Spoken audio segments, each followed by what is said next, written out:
नमस्कार। तबसरा आज दोपहर तक में एक बार फिर आपका स्वागत है और मैं हूं आदर्श पाल गुप्ता और मेरे साथ है वरिष्ठ पत्रकार शीश वर्मा जी। शीश जी, आज लद्दाख बंद है, लोग अपनी मांगों को लेकर सड़कों पे उतरे हैं। नार्को टेररिज्म को लेके होम मिनिस्टर ने एक बहुत ही अहम मीटिंग बुलाई है। जम्मू के रैन बसेरा के मामले को लेकर प्रशासन क्यों उदासीन है पता नहीं। जी, विवादों में रहने वाली अभिनेत्री कंगना अब राजनीति में अपनी किस्मत आजमाएगी जी। सबसे पहले शुरुआत करते हैं लद्दाख की जी। जैसे हमने कल भी इस बात की चर्चा किया था कि आज लद्दाख बंद होगा, वही हुआ। आज लद्दाख पूरी तरह से बंद है। लोग सड़कों पे उतरे हुए हैं, वो अपनी मांगे, राज्य के दर्जा मांग रहे हैं, अनुच्छेद 6 में शामिल होने की बात कर रहे हैं। और सबसे बड़ी बात है कि जम्मू में भी उसके समर्थक में कुछ दल, कुछ सोशल ऑर्गेनाइजेशन जी सड़कों पे आई है। बिल्कुल, देखिए इन्होंने कॉल दे रखी थी आज की, और जो लेह का पोलो ग्राउंड है वहाँ पर केवल जो अपेक्स बॉडी है, टी चिवांग जो एमपी रहे हैं लद्दाख से, पहले इंडिपेंडेंट रहे, फिर बीजेपी में आ गए, लेकिन कुछ मतभेद हुए, अलग हो गए। जो लेह अपेक्स बॉडी है, दूसरा कारगिल डेमोक्रेटिक अलायंस जो है, दोनों जो खित्ते हैं, दोनों रीजन है, करबलाई और टी चिवांग और तमाम नेता संयुक्त रूप से ये इन्होंने बंद की कॉल दी है। और इसमें सबसे बड़ी बात है कि जितने वहाँ के कारोबारी हैं, टूरिज्म से, ट्रांसपोर्ट से और दूसरे, यहाँ तो जम्मू में तो विचित्र स्थिति बनती है, वहाँ मतलब अनूठी एकजुटता का परिचय देते हुए उन्होंने उसको सक्सेस किया है। और मांग उनकी वही है जो बीपी न्यूज़ लाइन कल भी जिक्र कर चुका है, पहले भी कर चुका है, कि वो कह रहे हैं कि हमें संविधान के 6ठे शेड्यूल में दर्ज किया जाए। 6ठे शेड्यूल ये कहता है कि फिर वहाँ कोई बाहरी व्यक्ति, ना वहाँ की ज़मीन, ना नौकरी, ना मौसम, वो किसी पे अपना हक अदा नहीं कर सकता।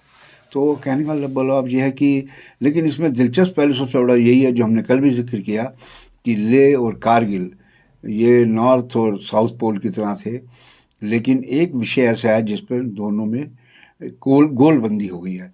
अब इन्होंने ये भी कहा है कि अगर सरकार ने हमारी बात अभी भी नहीं मानी, हम थोड़ा पीछे जाएं तो कल भी हमने जिक्र किया था, गृह मंत्रालय में गृह राज्य मंत्री रेड्डी थे और दूसरे, उनसे मीटिंग हुई थी, उन्होंने भरोसा दिलाया था कि हम आपकी मांगों पे गौर करेंगे। लेकिन अक्सर होता है कि सरकार वायदे करती है तो कई बार उसमें समय लग जाता है, तो उसको लेकर इनमें असंतोष है, नाराज़गी है, गुस्सा है। अब वो कह रहे हैं कि अगर ये बात हमारी नहीं पूरी हुई तो अगला जो साल नया शुरू हो रहा है 2023, हम फिर अनवरत आंदोलन चलाएंगे। और हम समझते हैं कि 24 का चुनाव बड़ा अहम है, और लद्दाख हमारे लिए, अगर हम सामरिक महत्व से देखें, हमारे लिए बड़ा खास मायने रखता है। चीन बैठा है उधर, उधर पाकिस्तान है कारगिल की दिशा में, और चीन तो आपको पता ही है लेह में लगातार खुराफात करने से बाज नहीं आ रहा। ये अलग बात है कि हमारी सेना पूरी तरह मुस्तैद है, मुँह तोड़ जवाब देने में लगी है। लेकिन चीन एक ऐसा पड़ोसी है पाकिस्तान की तरह, वो कहता कुछ और करता कुछ। बिल्कुल। तो इसको नज़रअंदाज नहीं किया जा सकता, चूँकि ये बहुत अति। और एक बात और हम कहना चाहेंगे कि लद्दाख एक ऐसा भूभाग है हमारे देश का कि संघ परिवार लंबे अरसे से उसमें खास रुचि लेता रहा है। बिल्कुल बिल्कुल, क्योंकि ये एक चीज तो माननी पड़ेगी कि राष्ट्रवादी हैं जो लद्दाख की सबसे बड़ी बात, सबसे बड़ी राष्ट्रवादी, और उनकी बहुत पुरानी मांग थी कि हमें यूनियन टेरिटरी दी जाए, बहुत पुरानी मांग। अब वो राज्य कश्मीर के हाथों से बाहर आना चाहते थे, जो कश्मीरी राजनीति है उनसे बिल्कुल सियासत से बाहर आना चाहते, लेकिन अब वो राज्य मांग रहे हैं। अब ठीक है, अगर उनका 2 यूटी बना दी है, एक को आपने राज्य का दर्जा देने का वादा किया है, और दूसरे को भी वो भी मांग रहे हैं इस दर्जे को, और वो चाहते हैं कि हमारी डेवलपमेंट हो, हमारी अपनी असेंबली हो, हमारे पार्लियामेंट के मेंबर ज्यादा हो, उनकी यही मांग है। एक बात मैं और कहना चाहूँगा, बड़ी मतलब काबिले गौर है कि देखिए ना, ये तो बुद्धिस्ट हैं लेह के लोग, जो लेह का संस्कार और ये, लेकिन जो कारगिल का नोबरा और वैली और वो है, वो भले मुस्लिम है, शिया, लेकिन पाकिस्तान की खुफिया एजेंसी ने लगातार कोशिश की टेररिस्ट खड़े किए जाए, लेकिन एक भी टेररिस्ट कारगिल खित्ते से नहीं निकला। और ये उनकी राष्ट्रवाद की एक अनूठी मिसाल है। हालांकि कारगिल में हमने जो खोया, जो पाया, वो दुनिया के सामने है। कितनी हमारी शहादतें हुई, बिल्कुल। किस तरह आतंकियों की घुसपैठ हुई, वो एक लंबी कहानी है। कुल मिलाकर देखा जाए, एक लद्दाख हमारे देश का ऐसा भूभाग है, इसको हम हल्के में नहीं ले सकते। सामरिक महत्व की दृष्टि से। बिल्कुल खास तौर से। बिल्कुल। सी जी, नार्को टेररिज्म एक बहुत बड़ी समस्या है जम्मू कश्मीर में। जी। आए दिन पाकिस्तान की तरफ से ड्रोन से आ रहे जी। हैं, कश्मीर से स्मगल हो रहे हैं, कहीं इधर से हो रहे हैं, और इस टेररिज्म को कुचलने के लिए गृह मंत्रालय ने एक बहुत अहम मीटिंग कल बुलाई है। उन्होंने सबको बोला कि जिस तरह भी हो सकता है इसके ऊपर कड़ी से कड़ी कार्रवाई की जाए। देखिए, हम ये नार्को टेररिज्म की जो कड़ियाँ जो तोड़ी और खोली ना, इसके लिए हम नेशनल इन्वेस्टिगेशन NIA खासतौर उसको मुबारक कहेंगे। NIA ने कई ऐसी कड़ियों को जोड़ने की कोशिश करी है कि ये खुलासा वही हुआ है, कश्मीर से लेकर जम्मू, जम्मू से लेकर दिल्ली तक, और इसमें कई मेवा व्यापारी भी इसमें शामिल हैं जो हवाला के जरिए इसकी ट्रांजैक्शन करते थे, और नशा आता था और उसके बदले में पैसे दिए जाते थे। नार्को टेररिज्म का मतलब ये कि जो ड्रग्स आपने जिसका जिक्र किया, ड्रोन के जरिए जो हमारे प्रदेश में फेंकी जाती है, बॉर्डर एरिया में, पंजाब में भी, LOC के एरिया में तो थोड़ी बहुत दिक्कत आती है, टोपोग्राफी चूँकि खाई और पहाड़ी है। ये जो भारत पाक सीमा का इलाका है, ये प्लेन्स है, जिला सियालकोट, तो इधर इनको ड्रोन से अपनी नापाक साजिशों को अमल में लाने के लिए सुविधा रहती है। तो हम समझते हैं कि गृह मंत्रालय में जो बैठक हुई है आज, इसे लेकर डेली एक्सेलसियर में संजीव परगाल की भी विशेष खबर, और कहीं दिखी नहीं खबर, उन्हीं में दिखती है। तो उसमें बताया गया किस तरह कहा गया कि जितनी एजेंसीज हैं, खुफिया और सिक्योरिटी एजेंसी, चाहे स्टेट लेवल की हो चाहे नेशनल लेवल की हो, सबों को एक समावेश, एक समन्वय भाव से इसको कुचलना होगा। और जो फंडिंग कर रहे हैं लोग, हवाला ट्रांजैक्शन है, उन सबको बख्शना नहीं होगा। और खासतौर जो क्रिप्टो करेंसी की इसमें शमूलियत पता चली है, वो उसके ऊपर पैनी नज़र रखनी होगी।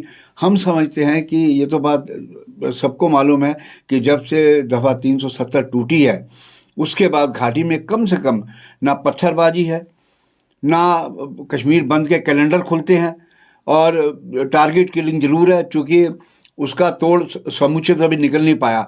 लेकिन ये जो नया साजिश शुरू की है नार्को टेररिज्म की, पाकिस्तान की खुफिया एजेंसीज की ओर से, इसको कुचलने के लिए अब मुझे लगता है कि गृह मंत्रालय ने पूरी तरह कमर कसी है और इन सबको हिदायत दी है, खुफिया सुरक्षा एजेंसियों को आपसी तालमेल के साथ नज़र रखें और इनको कुचल डालें। बिल्कुल सही कहा आपने। सी जी, सर्दियों का मौसम जैसे आ रहा है, हर कोई चाहता है कि मैं इसका बचाव करूं, लेकिन हमारे यहाँ जम्मू में बहुत से जो है, आपने भी हर सर्दियों में हम देखते हैं सड़कों में पड़े होते हैं, रहने के लिए उनकी कोई जगह नहीं होती है, उनके ऊपर कोई कंबल नहीं होता, उनके बिस्तर नहीं होता। कई बेचारे जिनको अपना भी नहीं पता हम कहाँ पड़े हैं, उनको होशाबाश में नहीं होते अपने। तो उसके लिए यहाँ एक रैन बसेरा बना है। जी, हमने एक स्टोरी भी की थी उसके ऊपर, रैन बसेरा बना है। वहां पे कुछ जो उन्होंने रखे हुए हैं, और वहां से जब कोई स्थिति बनती है, कोई ऐसा उनको मिलता है, उनको वहां से शेल्टर करके वो ले आते हैं, रैन बसेरा रखते हैं, उनके लिए खाना पीना सब इंतजाम करते हैं। सबसे बड़ी बात है कि सरकार की तरफ से उन्हें कोई मदद नहीं मिलती, सिवाय इसके कि उनको एक बिल्डिंग तैयार करके दे दी है। NGO रन कर रहा है, और NGO के पास कोई अपना कोई इसने रिसोर्सेस नहीं है, वहाँ लोग ही उनकी मदद करते हैं। लेकिन फिर भी जम्मू के लोगों में ये बात है कि कम से कम मदद तो कर रहे हैं, कुछ ना कुछ को खाने के लिए जो होता है वो बेचता है, कोई पहनने के लिए कपड़ा बेचता है, कोई ओढ़ने के लिए कंबल दे रहा है, कोई कुछ दे रहा है। लेकिन सबसे बड़ी दिक्कत ये है कि कोई भी वहां जाता है, उसको जाने में इतनी दिक्कत होती है, कोई साहब नहीं। रैन बसेरा की एक तो पहली बात है कि सरकार उसकी तरफ ध्यान नहीं दे रही। दूसरी बात यह है कि उसकी अप्रोच इतनी बुरी कर दी है लोगों ने वहां पे रह के। सबसे पहले वहां पे शराब की दुकान है, और जबकि पुलिस थाना बिल्कुल करीब है, इसके बिल्कुल करीब है पुलिस थाना। और सबसे बड़ी बात है कि आप काली माता के मंदिर का सड़क के ऊपर शराब की दुकान, और शराब की दुकान के ऊपर भीड़ लगी रहती है हर वक्त। वहां से एक रास्ता है, और आगे अगर जाएं तो जितनी भी दुकानें हैं वो वर्कशॉप में तब्दील हो चुकी हैं, और जितने वो उनके काम है, वो जो जितनी भी उनके रिपेयर का काम है, वो सड़कों पे खड़ी करके करते हैं। आप अपनी गाड़ी या ऑटो को लेके वहां तक ले जाना भी वो मुश्किल हो जाता है। जबकि उसकी दूसरी तरफ PG उन्होंने हॉस्टल खोला हुआ है, वहाँ इतनी मुश्किल होती है कि मुझे मौका मिला फिर कल जाने का, क्योंकि उस दिन हम गए थे, दिन के टाइम गए थे, कल शाम के टाइम नहीं गए। हमें बहुत मुश्किल आई। किसी भी वक्त किसी की गाड़ी, किसी रिपेयर होने वाली गाड़ी के साथ टच कर सकती है, वो टूट सकती है, रगड़ सकती है। मतलब एक नई लड़ाई को वहां जन्म किसी वक्त भी दिया जा सकता है, और सरकार को इसकी तरफ ध्यान देना चाहिए। नहीं, आपने बिल्कुल सही तस्वीर उसकी खींची है कि उस गली में हमने उस दिन भी देखा था, दुकानें कहने के लिए हैं लेकिन कब्जा सड़क पर कर रखा है इन लोगों ने। और हैरत की बात यह है कि देखिए ना, रैन बसेरे उन बदनसीब लोगों के जिनके घर नहीं होते, बेघर लोगों के लिए।